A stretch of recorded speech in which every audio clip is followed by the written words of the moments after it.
Welcome to our coffee talk from Planet Fair. My name is Henrike, and I have the pleasure today to talk with Dietmar about how we are all going to reach Planet Fair faster. And please, Dietmar, introduce yourself. Yeah, first of all, thanks for having me, Henrike. So I'm Dietmar, and I'm overseeing everything which has to do with people and organization, which entails people and buildings at PUMA. And I'm doing that since 14 years. With a lot of passion, and I have a very diverse background. I started originally in retail, moved to IT, to consumer goods, to fashion, and now, as I mentioned, the last 14 years now in sport and lifestyle. Wow, that's a great trajectory. And I know you have been working on this topic of fair pay for quite some time. We are proud at the FPI that you have been certified for PUMA Germany as analyst, the fastest ever developer that you've made. And you've reached also leader status in some countries and are moving sort of around the PUMA world, reaching zero pay gap, aiming for zero pay gap. How did you get there, and why did you manage to do it so fast in this case? Yeah. One thing which is very unique at PUMA is its culture, and equality has a high value at PUMA, and that's something we're praising, diversity and equality. And the systems we've been putting in place many years back are totally unrelated, from your origin, your gender, whatever, and particularly when it comes to pay practice, there are only two factors which play a role. So one is how somebody is compensated in a pay band compared to the peer group. And the second factor is how the performance rating was, of a person.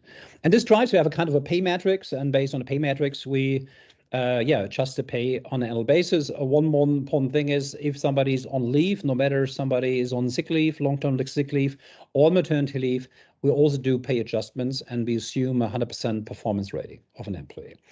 So that means also all chances that there's a potential gap happening, actually, we're closing. And it's very funny because we do that practice now for the past, I would say 8 years. And we found out that we closed the pay gap by incident. So by coincidence, sorry. And so we did analysis, and we were told then at the end that there's almost no gap between the genders, which is nice to know. So you had the goal of paying fairly, and while you were doing that, considering everything apart from gender, whatever, you considered it all of just being fairly, and you found out when you did that you closed the pay gap. So that wasn't your aim. It happened, which is cool because you did the right things. You're fair of mind.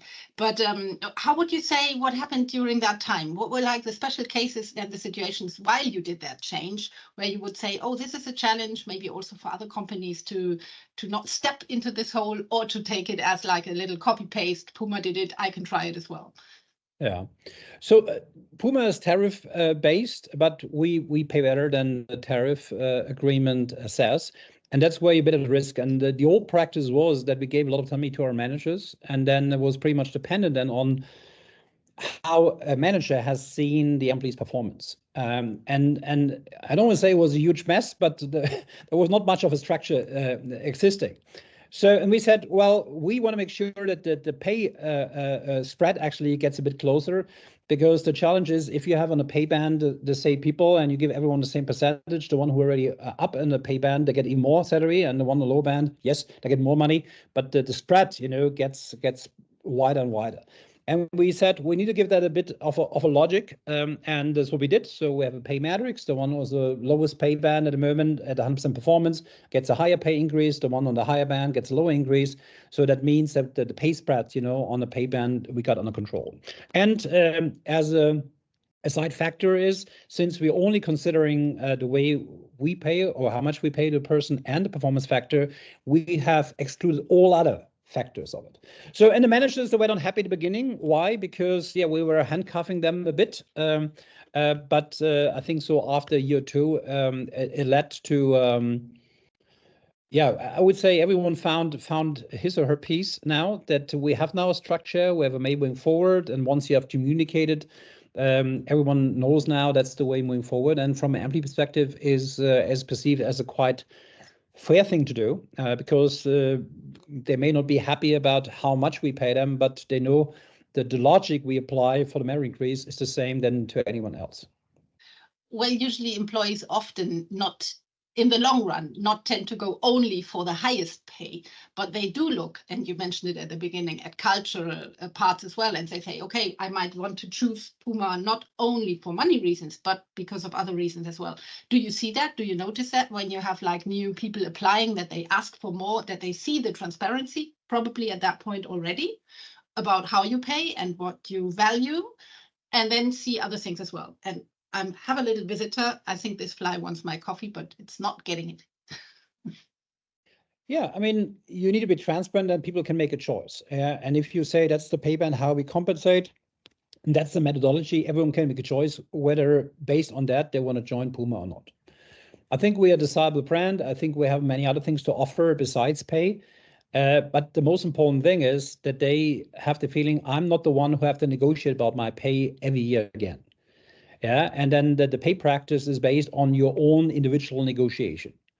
So of course we have the tariff increase, coming every year, and then we have a general merit increase. We allocate then the pay accordingly, but we apply the same practice to somebody, in a same or similar situation, and that's the most important thing, I think.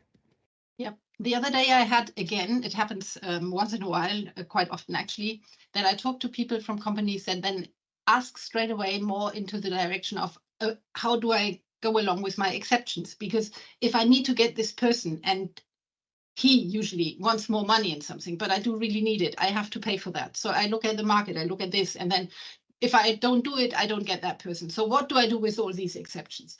And then I'm always like, God, please don't think about exceptions. If we would all just have your system straight, all of us, then those wouldn't happen anymore. What could be your advice to those to those people?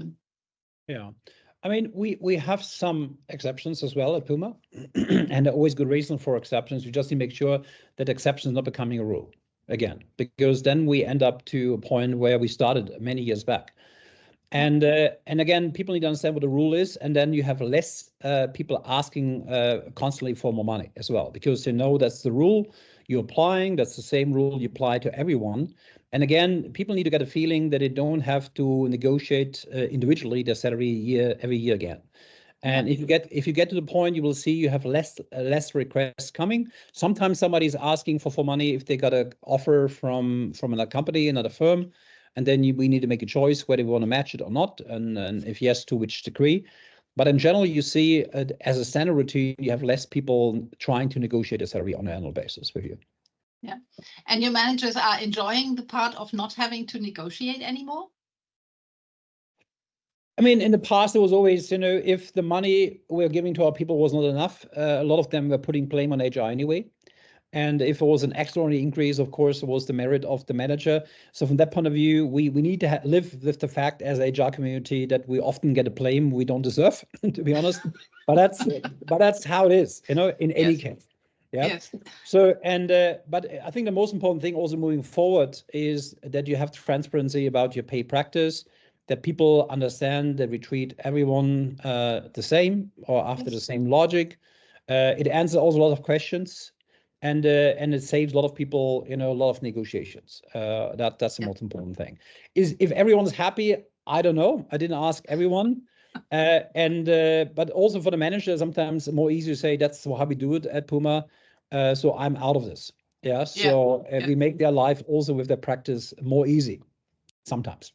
Thank you very much, Dietmar. Is there a last advice you want to leave when our time's up now?